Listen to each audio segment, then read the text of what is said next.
사람은 자기가 누구인지 안다는 것이 참으로 중요합니다. 내가 누구인지 아는 사람이 되어야 자기 자신도 편하고 다른 사람과 관계할 때 건강한 관계를 형성할 수 있습니다. 무엇보다 하나님과의 관계가 분명하게 설정되어 있는 사람이 되어야 인생을 거룩한 목적을 가지고 살 수 있게 되는 것입니다.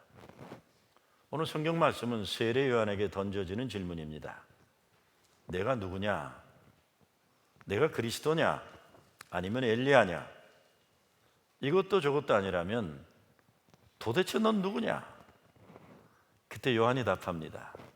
나는 광야에서 주님을 위하여 길을 곧게 만드는 광야에서 외치는 사람의 소리다. 그렇게 얘기합니다. 그 당시 사람들은 세례 요한에 대한 큰 기대를 가지고 있었습니다. 시대가 어두운 때 사람들은 어떤 돌팔구를 찾기 위해 애를 쓰는데 역사의 어려운 현실에서 길이 막히니 살 길을 제시해 줄 지도자를 목말라 했습니다. 오늘 성경 말씀의 배경이 되는 팔레스타인 땅은 로마의 식민지였습니다. 하나님 선택된 백성이라는 민족의 자존심이 다 무너져버린 암담한 역사적 현실이었습니다. 그런 상황 가운데 세례 요한이 혜성처럼 등장한 겁니다. 광야에서 그가 새로운 역사가 도래할 것임을 확신 가지고 외칩니다. 회개하라. 하나님의 나라가 가까이 왔다. 그래서 많은 사람들이 회개하고 그에게 와 세례를 받습니다. 점점 사람들은 저 사람이 우리를 구원할 메시아가 아닐까 궁금해하는 겁니다. 그래서 많은 사람들이 세례 요한을 보기 위해 광야로 오는데 나중에는 예루살렘에 있었던 종교 지도자들, 사두개파와 바리새파들까지도 와서 궁금해하는 겁니다. 그래서 물어보는 거예요. 내가 누구냐? 도대체 너의 정체가 뭐냐? 그때 세례 요한이 대답한 겁니다. 나는 아니다. 그 당시 사람들에게 있어서 눈에 보이는 사람은 세례 요한 한 사람뿐이 없습니다. 바로 이 사람만이 이스라엘 민족을 구원할 메시아와 같은 그런 존재입니다. 그런데 세례 요한은 자기는 아니라고 분명하게 밝힙니다. 나는 아니다. 무엇을 아니라고 하는 겁니까? 자기가 사람들이 기다리는 메시아가 아니라는 겁니다. 자기는 그분이 오시는 길을 준비하기만 한 그런 존재다. 더 나아가서 그분의 신발끈을 매고 풀 수 있는 그런 존재도 되지 못한다. 이렇게 자신에 대해서 분명히 선언합니다. 나는 아니라는 부정. 그런데 세례 요한의 이 부정은 거꾸로 예수가 그리스도이심에 대한 강한 긍정인 겁니다. 여기에 세례 요한의 위대한 인간의 인격이 담겨져 있습니다. 역사적 상황으로 보면 자기 자신이 그 백성들의 인기와 명예를 한 몸에 담아낼 수 있는 현실인 것이 분명합니다. 그런데 그는 I am not, 난 아니다. 태초에 말씀이 계셨다, 그리고 말씀이 육신이 되셨다, 엄청난 선언입니다. 그런데 바로 그런 엄청난 선언 말씀 다음으로 나온 것이 세례 요한에 대한 증거예요. 세례 요한의 이 모습이 얼마나 귀중했으면, 나는 아니라는 이 고백이 얼마나 초대교회에 중요했으면 요한복음에 이렇게 처음부터 기록했을까 생각해 보지 않을 수 없습니다. 하나님의 새로운 구원의 역사가 시작되는 때 순종하는 겸손한 인간의 결단이 있는 겁니다. 세상에는 자기 자신이 하나님이 계시할 자리를 차지하는 사람들이 얼마나 많은지 모릅니다. 교회에서도 우리가 정말 조금만 조심하지 않으면 예수님이 계시할 자리를 우리가 차지할 때가 얼마나 많은지 몰라요. 목사들이 차지하고 장로들이 차지하고 권사들이 차지하는 거예요. 근데 세례 요한은 아니다라고 얘기하고 있습니다. 난 아니고 예수님이다는 선언입니다. 15절 말씀에 보면 내 뒤에 오시는 이가 나보다 앞선 것은 나보다 먼저 계심이라, 이 말씀이 이 사람을 가리킴이라 아니라 그랬어요. 세례 요한은 예수님보다 6개월 먼저 태어난 사촌 형님이에요. 아직 예수님은 종교계에 족보도 올리지 않은 무명 인사입니다. 이미 이스라엘 수많은 사람들이 세례 요한을 찾아와 세례를 받고 그가 말하는 것을 들으러 몰려왔습니다. 세례 요한이 자기 인기 절정의 때에 나는 아니다라고 얘기했습니다. 내가 아니라 내 뒤에 오는 분이 계신데 그분이 나보다 먼저 계셨다. 이게 숫자적으로 과학적으로 말이 안 되는 소리, 상식적으로 불가능한 얘기죠. 뒤에 오는 사람이 원래 먼저 있었다 이렇게 얘기하는 겁니다. 그러나 세례 요한은 분명히 말합니다. 예수님은 나보다 뒤에 오셨지만 나보다 먼저 계신 분이다. 이 세상에서 성공하려면 자기 PR이, 자기 선전이 필요합니다. 그리고 기회가 주어지면 자기를 잘 내세워서 포장해서 인정받는 준비된 능력이 있어야 됩니다. 그렇기 때문에 나보다 다른 사람이 앞에 가라고 하면 굉장히 문제되는 겁니다. 야, 뒤로 가 이렇게 되는 거예요. 내가 원래부터 여기 먼저 있었다. 너 뒤로 가. 쇠치기 하지 마 이런 겁니다. 세상 상식이라는 것이 다른 건 아닙니다. 먼저 온 사람이 먼저 들어가는 것이고 힘센 사람이 약한 사람을 누르는 것이고 또 이것만이 아니죠. 빈익빈 부익부 나가서 약육강식, 요즘의 말로 하면 갑이 을에 대해서 함부로 해도 어쩌지 못하는 것, 이게 세상 돌아가는 순리입니다. 근데 예수님 가르침을 들여다보면 그런 게 아니에요. 우리가 알고 있는 그런 순리와 상식을 초월하는, 어떤 때는 깨트리는 말씀들이 너무나 많아요. 그 중에 가장 대표적인 것이 탕자 비유 아닙니까? 아버지한테 그렇게 불효하고 있던 또 다 까먹고 기어들어온 그 아들을 그 아버지는 받아준 거예요. 세상 상식으로는 그냥 호되게 패주던가 내쫓던가 벌을 줘야 되는데 아버지는 전혀 벌 줄 생각을 안 하시고 그냥 죽었던 아들이 다시 왔다 기뻐하는 것뿐입니다. 과수원 비유 말씀도 있잖아요. 일찍 와서부터 일하는 사람들이나 늦게 와서 일하는 사람들이나 하루 먹을 거는 똑같이 줘야 된다 그런 게, 이게 말도 안 되는 거죠. 세상 상식으로는.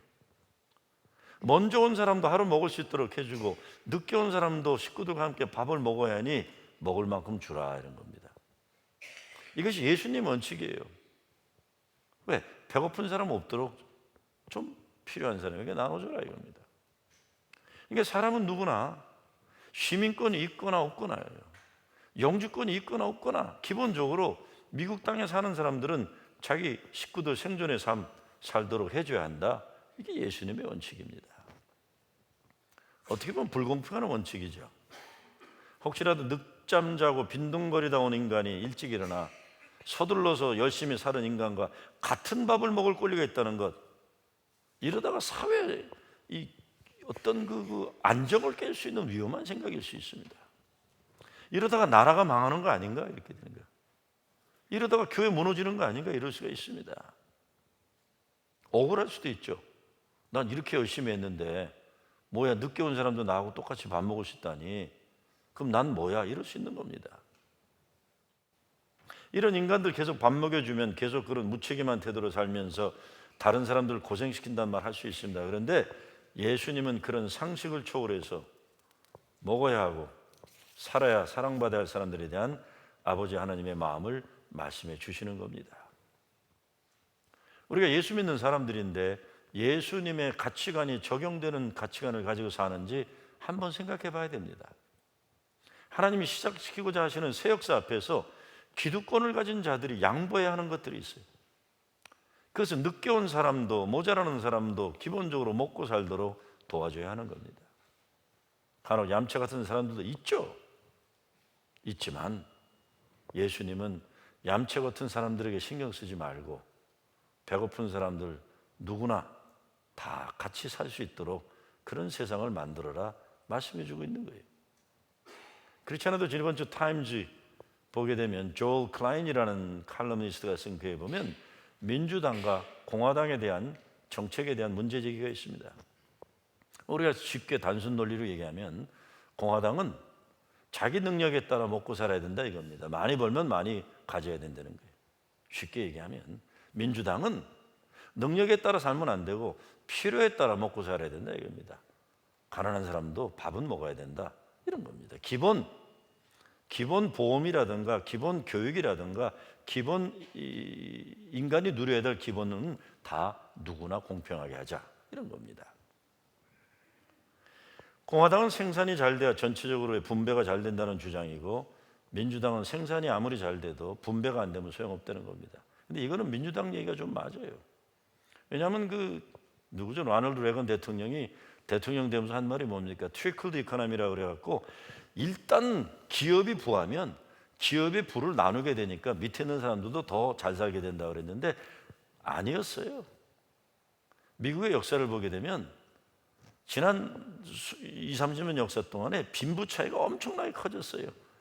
1%의 인구가 99%의 재분을 다 가지고 있어요. 지금 더 많은 걸 누리고 있습니다. 많이 버는 사람의 세금은 적고 적게 버는 사람의 세금은 오히려 중산층이 늘어나게 된 거예요. 그래서 미국의 유명한 주식하는 사람 누굽니까? 그 사람이 그랬잖아요. 어떻게 내가 내는 세금의 그 비율이 내 세크리터리보다 더 적으냐 그랬어요.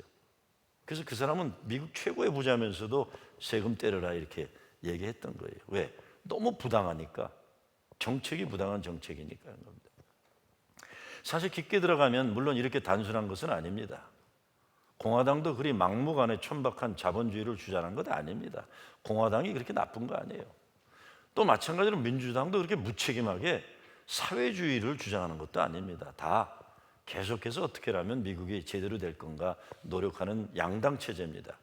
그런데 그 사람이 쓴 칼럼이 말하고자 하는 것은 공화당이나 민주당이나 자기 원칙을 분명히 하라 이겁니다.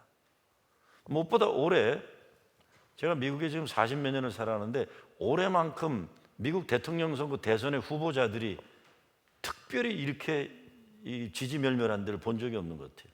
팽팽해가지고 정책적인 논쟁이 가능했는데 지금 정책적인 논쟁이 특별히 공화당은 불가능한 상황이 되어버렸어요. 그래서 이 사람이 이렇게 얘기합니다. 이렇게 얘기해요. 공화당 후보들은 아무것도 모르는 단순 논리자들의 경쟁이고 민주당은 사회주의를 향해 넘어가고 있다. 둘 다 문제다. 검증되지 않은 생각들이다. 내 조국 참된 미국을 돌려달라. 이렇게 농담 삼아 얘기했어요. Republicans race toward know-nothing nativism and Democrats stumble toward socialism. Both are reactionary. Discredited ideas. I want my country back. 그렇게 했어요. 제가 보기에 조 클라인은 물론 미국 대중은 항상 미국이란 나라가 중도 좌나 중도 우에 머무르기를 원해요. 너무 오른쪽이나 왼쪽이라는 건 원치 않습니다. 근데 문제는 에드워드 케네디가 죽었을 때도 그런 얘기했지만 공화당 상원인들이 그랬어요. 이제는 정말 의회 정치 민주주의는 끝나가는가 보다. 옛날에는 공화당이나 민주당이나 어떤 원칙을 가지고 진리의 문제를 고민하면서 정책적으로 부딪혔는데 요즘은 우기는 사람들이 그냥 왕이에요. 말도 안 되는 사람들. 요즘 보세요. 그냥 대통령 후보로 나오는 사람들 얘기할 때 이게 하도 거짓말들을 말하니까 팩트 체킹하는 게 많아져요. 하도 거짓말을 먼저 해버리고 마는 거예요. 문제는 우리 예수 믿는 사람들입니다. 예수님 말씀의 핵심이 뭔가 이거죠. 저는 개인적으로 항상 라이널드 니버가 얘기한 크리스천 리얼리즘, 기독교 현실주의의 입장입니다. 저는 기독교 현실주의, 저는 좌로나 우로나 너무 치우는 걸 별로 안 좋아하는 사람입니다. 이 땅에서는 완전한 하나님의 나라를 이룰 수 없지만 예수님 가르침의 원칙에 가까운 세상을 만들기 위해 노력할 뿐입니다. 완전한 세상은 이 땅에서는 유토피아 건설은 불가능한 겁니다. 무엇보다 세상에 악이 존재하는 것을 분명히 인식하지 않으면 이상주의에 빠지는 위험이 있어서 오히려 히틀러나 스탈린 같은 사탄적인 인간들이 세상을 지배할 가능성을 열어주는 게 됩니다. 마틴 루터 킹 목사, 지미 카러, 힐러리 클린턴, 바락 오바마, 그리고 공화당에서는 존 맥케인 상원의원, 이런 사람들이 다 크리스천 리얼리즘 신학적 입장을 가지고 있는 사람들입니다. 문제는 기독교 현실주의 문제는 흑백으로 답을 내놓지 못해요.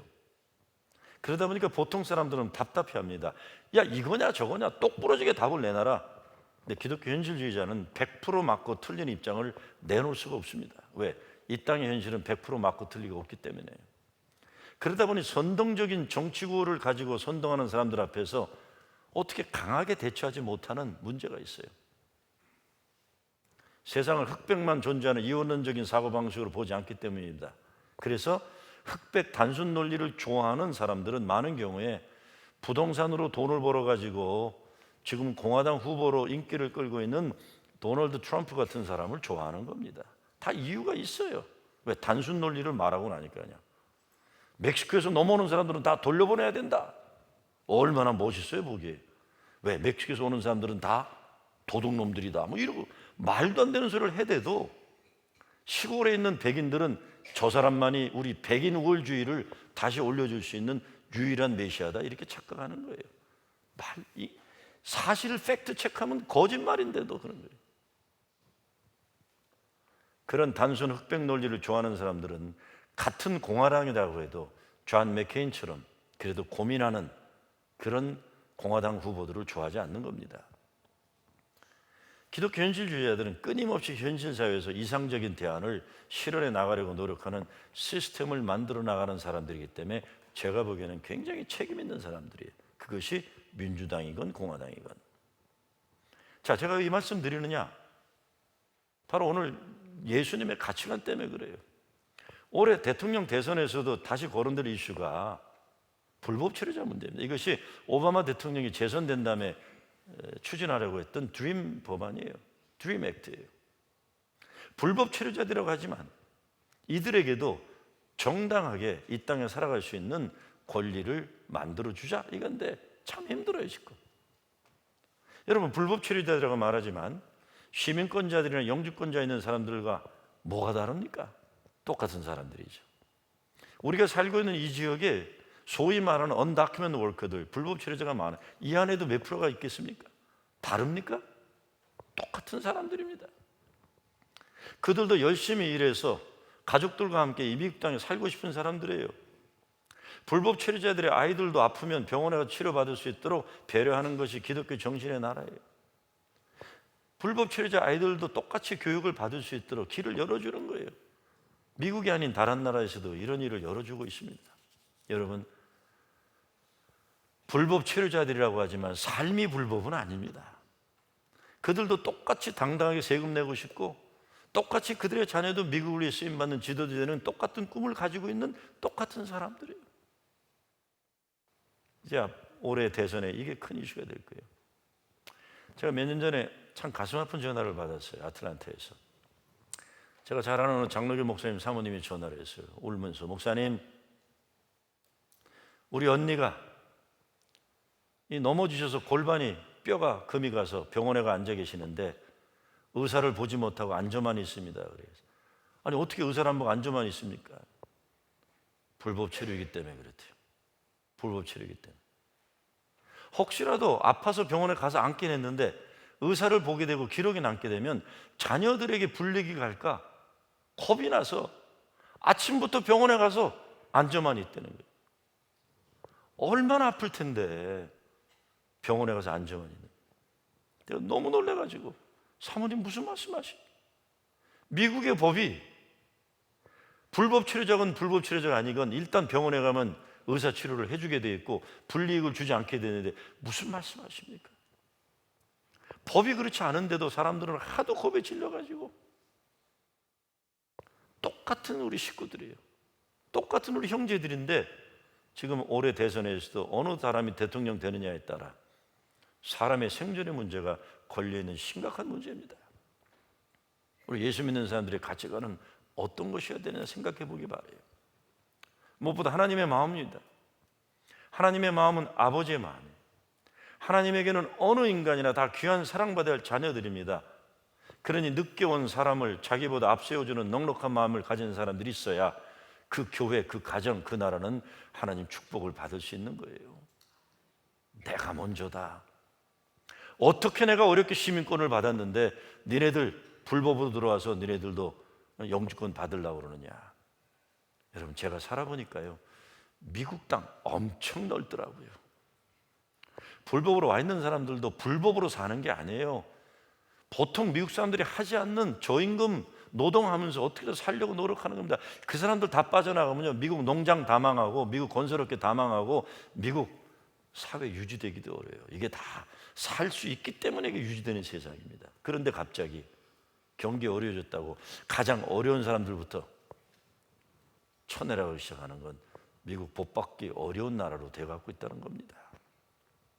텃세 부리고 밖으로 숫자 따지는 교회, 그런 교인들이 있으면 교회 되지 않아요. 내가 여기 특권층이다, 내가 여기 얼마나 오래 다녔는데, 내가 여기 얼마나 대단한 사람인데, 이런 사람 두세 명만 있으면 골치 아파요. 제가 말씀드렸죠? 모든 교인은 담임 목사와 똑같이 새 첫 시작할 땐 새로운 사람들입니다. 다 새 교인이에요, 여러분. 오래 다녔다, 뭐 어쨌다, 이런 거는 저에게도 통하지 않고 우리 교단법에도 통하지 않습니다. 우리 모두는 새롭게 하나님의 부름받고 새로운 프로징 제일교회 역사를 위해 쓰임받기 위해 부름받은 존재일 뿐이에요.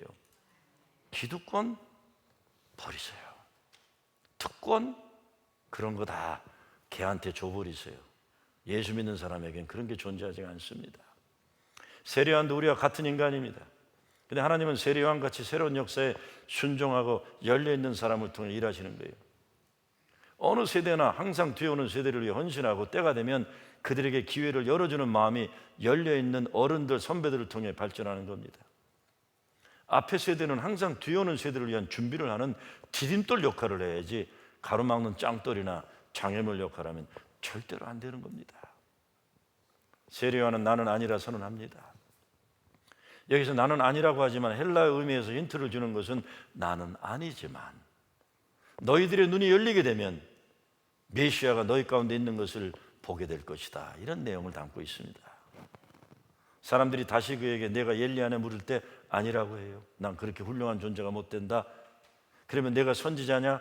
아니라고. 내가 이사야나 예레미야처럼 그렇게 위대한 사람이 되지 못한다. 나는 그저 광야에서 외치는 한 소리일 뿐이다. 난 아니라. 세례요한의 자기 부정의 소리를 한번 우리가 깊이 생각해 봐야 됩니다. 도대체 너는 누구냐? 세례요한에게 사람들이 질문한 그대로의 질문이 우리에게도 던져지는 겁니다. 도대체 난 누구인가? 정직한 답변이 우리에게 준비되어 있어야 됩니다. 세례요한이 나는 아니라 하면 소극적인 뒤로 빠지는 말이 절대 아니에요. 나는 아니라는 선언은 예수 그리스도, 그분에 대한 긍정적인 선언일 뿐이에요. 오직 예수 그리스도, 그분만이 여러분이 기다리는 메시아다라고 얘기하는 겁니다. 우리가 가정생활에서나 교회생활에서 나는 아니라는 분명한 선언을 해야 할 때가 많이 있습니다. 나를 주장하다가 하나님의 역사를 가로막는 큰 죄를 저지를 때가 얼마나 많은지 모릅니다. 우리는 때로 주의 길을 곧게 하기 위해 외치는 광야의 한 소리가 되기를 거부하고, 우리 자신이 예수님 받으셔야 할 영광의 자리에 있으려고 할 때가 얼마나 많은지 몰라요. 나의 업적을 내세우려 하다가 예수가 그리스도심을 증거하지 못합니다. 어떻게 우리가 주님이 오시는 길을 준비하는 광야 외치는 소리가 되겠습니까? 이것이 오늘 우리에게, 또 우리들의 교회에 던지는 큰 도전인 줄 압니다. 세례 요한의 나는 아니라는 선언은 어떤 의미에서 자유의 선언이에요. 자기 포장, 자기 과시, 이런 인생 안 살겠다는 거예요. 껍데기 그냥 어떻게라도 치장하고 포장하고 화장하고 이 그냥 주렁주렁 달고 다니는 이 껍데기들, 이거 다 내려놓고 이제 정말 자유하고 행복하게 살겠다는 선언입니다. 우리가 진정 행복하려면 자유해야 돼요. 자유함이란 다른 게 아닙니다. 없는 것 있는 것처럼 거짓말하지 않고, 별거 다른데 과장스럽게 포장하지 않고, 있으면 있는 대로 없으면 없는 대로 사도 바울이 말한 것처럼 자족할 수 있는 사람이 자유한 사람이고 진정 행복한 사람입니다. 무엇보다 우리 예수 믿는 사람들은 하나님이 인정하신 그거 하나만 사모해야 되는 거예요. 나는 아니라는 선언은 자기 사명을 소홀히 하고자 엄살 부리는 것 아닙니다. 오직 예수 그리스도만 그리스도이심을 분명히 하는 거예요. 제가 가끔 말씀드리지만 사람은 절대로 하나님 흉내내면 안 됩니다.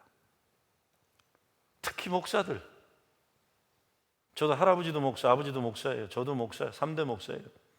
근데 저는 한 번도, 저희 아버님도 그렇고 한 번도 목사라는 것이 태생적으로 평신도들보다 거룩한 존재라는 걸 생각해 본 적이 없어요. 왜?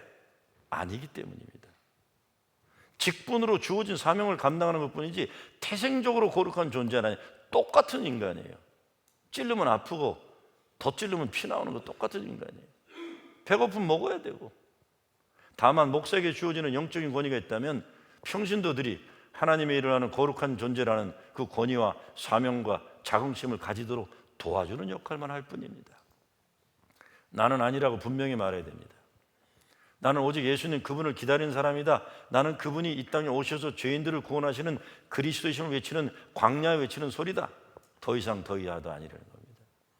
여러분 가끔 보면 좀 이 보수 개신교 사람들은 보면 천주교 자꾸 욕해요. 특별히 교황에 대해서 함부로 말하는데 저는 교황에 대해서 할 말 없다고 봐요. 개신교는요. 왜? 개신교 보세요. 교인이 한 1000명이나 되나 2000명 되거나 하면은 그것만 넘어서면 목사들이 다 교황처럼 행동해요. 요즘 한국은 기가 막혀요. 어떻게 교회 목사들이 수백억씩 해먹을 수가 있습니까? 나는 수십억도 해먹을래도 안 되는데 어떻게 수백억씩 해먹는지 몰라요. 부끄러워할 줄도 몰라요. 부끄러워할 줄도 몰라. 다 교황이에요. 교황. 이민교회 보세요. 500명 넘는 교회 목사들 보면 교황님이 따로 안 계시구나. 얼마나 휘황찬란한지 몰라요. 그리고 자기가 그냥 짐이 곧 국가다 이런 자세예요. 그게 어떻게 가능합니까? 개신교에서. 개신교는 그걸 거부하고 나온 교인데, 평신도나 목사나 똑같이 하나님 앞에서 동등한 존재로서 주의 몸된 교회를 강건히 세우고 성도를 온전케 하는 그 사명만을 위해서 우리가 존재하는 거지, 어떤 계급이 형성되어서 거룩한 계급이 있고 덜 거룩한 계급이 있고 이런 거 아닙니다. 장로라고 해서 더 거룩합니까? 그런 일이 없습니다. 그건 말도 안 되는 소리예요. 목사라고 거룩한 건 여러분 이미 다 아세요. 그렇지 않은 거. 그런 일 없습니다. 난 아니다. 한국 불교계 고승들에 대한 이야기를 제가 책을 가끔 읽어보면 재미있는 일들이 많아요. 얼마 전에 아주 내공이 깊은 고승들의 이야기를 읽은 적이 있어요. 근데 그거 보면서 제가 감동받은 건 내공이 깊은 고승들은 어린아이와 같아요. 참 어린아이 같아요. 마음이 맑아요. 평범해요. 그리고 어느 기자가 90 넘은 유명한 고승을 인터뷰했는데 이런 질문을 던져요. 스님은 어떤 때 가장 행복하세요? 자, 90 넘은 노승에게 스님은 어떤 때 가장 행복하세요? 그랬더니 빙그레 웃으면서 이렇게 얘기해요. 물에 밥 말아 입에 넣고 김치 한 쪼가리 털어놓을 때 가장 행복해. 그러는 거예요. 그거 목사들에게 질문하면 어떻게 할 줄 아세요? 예, 금식 기도할 때 가장 행복합니다. 예라이. 정직해야 돼, 정직해야 돼. 그러지들 마세요. 저 예수 믿는 사람들 이런 거 좀 배워야 된다고 생각해요. 또 하나 이렇게 질문하더라고요. 스님, 어떻게 그렇게 큰 도의 경제에 이른 고승이 될 수 있었습니까? 그때 그 스님이 이렇게 얘기하세요. 고승? 만약 내가 고승이 되었다면 글쎄 어쩌면 내가 다른 스님보다 해우소 청소를 자주 해서 그런가? 그래. 해우소는 똥똑간을 얘기하거든요. 그래, 내가 변소 청소를 자주 해서 고승이 됐나? 그런가? 아유, 가서 그냥 안아주고 싶더라고요. 스님이요. 얼마나 정직해요. 남이 나를 높여 세워도 에이 왜 이래? 그래야 돼요. 그렇죠? 남이 나를 깎아내려도 그런가? 그럼 되는 거예요. 여러분이 보시기에 쟤를 얼마나 우습게 보는지 모르지만 저도 나가면 뭐 존경도 받고 칭찬도 받아요. 그럼 제가 씩 웃고 말해. 이러지 마. 밥이나 먹어. 그래. 뭘 인간이란 존재가 다 비슷한데 교회가 크면 얼마나 크고 또 지가 잘해서 부흥하는 것도 아니에요. 다시 말씀드립니다. 어느 목사라도 내가 잘해서 교회 부흥했다 그러면 저 인간은 아니다라고 하세요. 그런 일 없습니다. 그런 일 없어요. 하나님이 하실 분이에요. 오? 내가 거기 옆에 있었네? 할렐루야? 그러면 되는 거예요. 그럼 되는 거예요. 지난 12월 제 취임식 때 오셔서 축사하신 장철호 목사님이 제가 정혜원 목사 심사 통과되는 날 저 인터뷰하셨어요. 제 심사위원이었어요. 저하고 우리 감리사 김성찬 목사님하고 우리 인터뷰를 그분이 하셨어요. 옛날이죠, 옛날. 근데 이런 얘기를 하시더라고요. 야, 이 세상에서 가장 겁없는 두 인간이 있는데 하나는 신학교 갓 졸업한 목사고 다른 하나는 육사 졸업하고 금방 소위 계급장단 소위다 그래요. 가끔 정말 목회 경험이 별로 없는 목사들 가운데 아주 거룩하고 너무나 거룩하시고 강경한 입장에 있는 분들 볼 때가 있어요. 얼마 전에도 젊은 목사들 모임, 같은 모임에서 무슨 교단의 문제를 가지고 얘기하는데 별로 심각한 문제도 아닌데 어느 젊은 목사가 벌떡 일어나더니 이렇게 아주 강하게 얘기해요. 우리 앞에서. 저는 목에 칼이 들어와도 할 말을 하는 목회를 할 겁니다. 그래요. 그래서 내가 지금 이 주제가 목에 칼이 들어갈 내용이 아닌데 왜 저러나. 젓가락 들어갈 내용도 아니에요. 그냥 이야기 나누는 거예요. 솔직히 이래도 그만 저래도 그만이에요. 근데 그냥 심각하게 얘기하는 게 나는 목에 칼이 들어가도 할 말을 하는 목회를 할 겁니다. 그래. 여러분 그럼 제가 어떤 마음을 가진지 아시죠? 콕 찔러보고 싶어요. 그럴 때는 들어가나 안 들어가나 보고 싶어요. 근데 저렇게 뭘 저렇게 큰 소리를 하나 좀 사람 썰렁하다 그랬어요. 근데 물어봤어요. 쟤 누구냐 그랬더니 어느 목사가 그래요. 저 사람 아주 골치 아픈 사람입니다. 그래요. 가는 교회마다 말아먹는데요. 고집이 세가지고요. 젊은 목사가 나이 든 장로가 뭐라 그래도 아닙니다. 절대로 그럴 수 없습니다. 목에 칼을 집어넣으십시오. 이러고 하니까 이게 교회가 안 되는 거예요. 교회가 안 돼요. 그런데 얼마나 당당한지 모르겠어요. 대단하신 분이구나 그랬어요.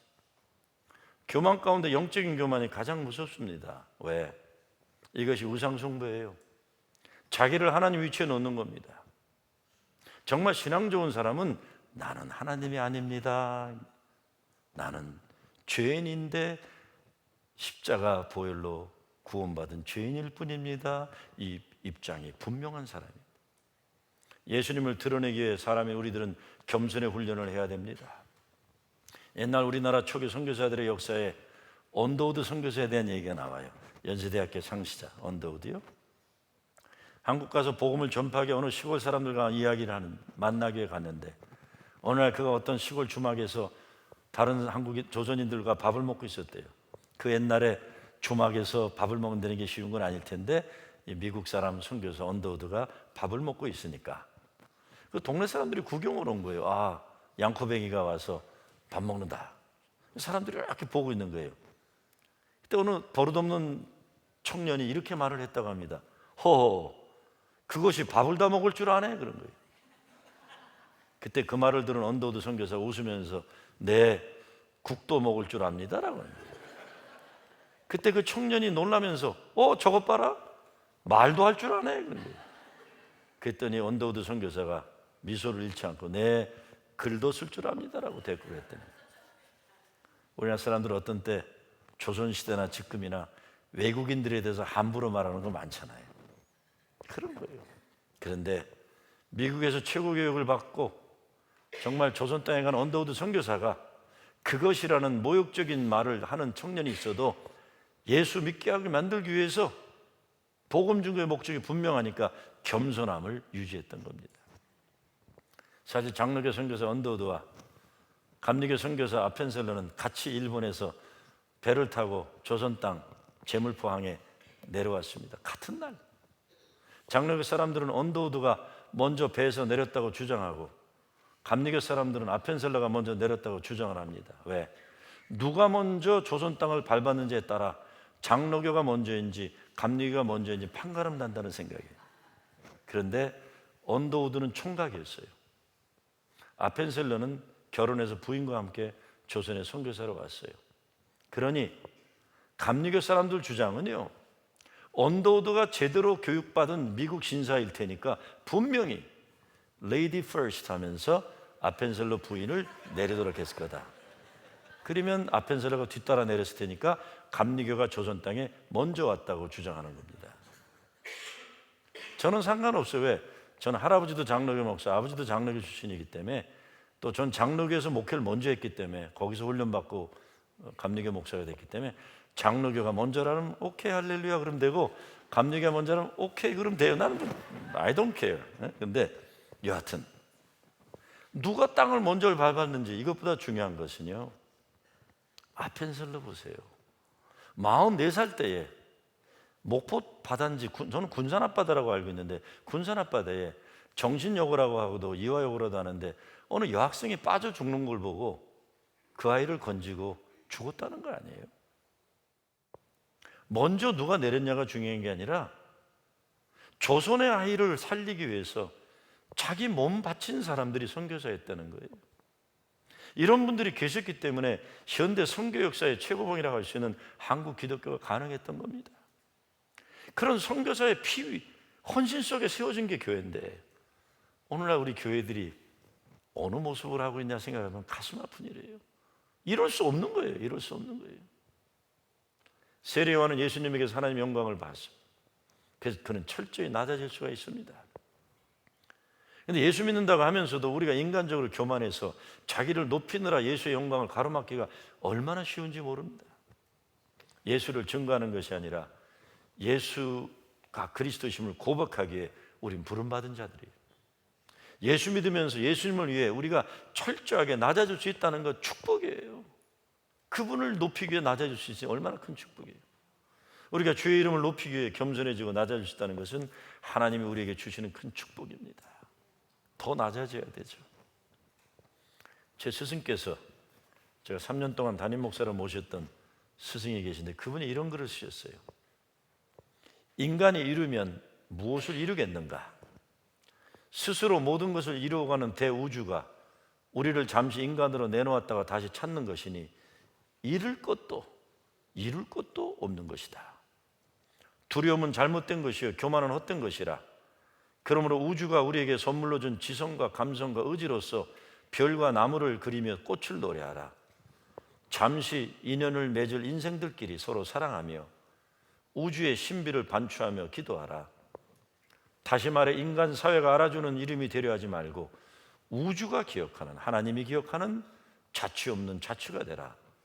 내가 누구인가 알 필요가 없어진 지경으로 쾌히 사라지라. 이렇게 얘기했어요. 뭘 남기려고 그래요? 하나님이 우리를 기억해 주시면 되는 거죠. 인간 사회가 알아주는 이름이 되려 하지 말고 우주가 기억하는 자취 없는 자취가 되라. 물론 우리가 살아가는 세상을 허무하게 생각하거나 육신의 세계를 부인하고 살아서는 안 됩니다. 그러나 하나님에게 기억되는, 하나님이 알아주는 그런 인생 살지 못하고 세상적인 헛된 것들을 추하게 굶주려 찾아다니지는 말아야 하는 겁니다. 예수 그리스도를 증거하기 위해 스스로 낮아지는 겸손한 신앙인이 돼요. 그게 당당한 사람 되는 거예요. 하나님이 세워주시기 때문에. 그러나 세상적인 명예와 부귀영화를 쫓는 사람들은 삶이 추하고 비굴해집니다. 자기가 자기를 스스로 억지로 때로는 거짓으로 세우려다가 추해지는 거예요. 나는 아니라, 나는 광야에서 외치는 소리다. 얼마나 당당하고 멋있는 선언인지 모릅니다. 난 아니다.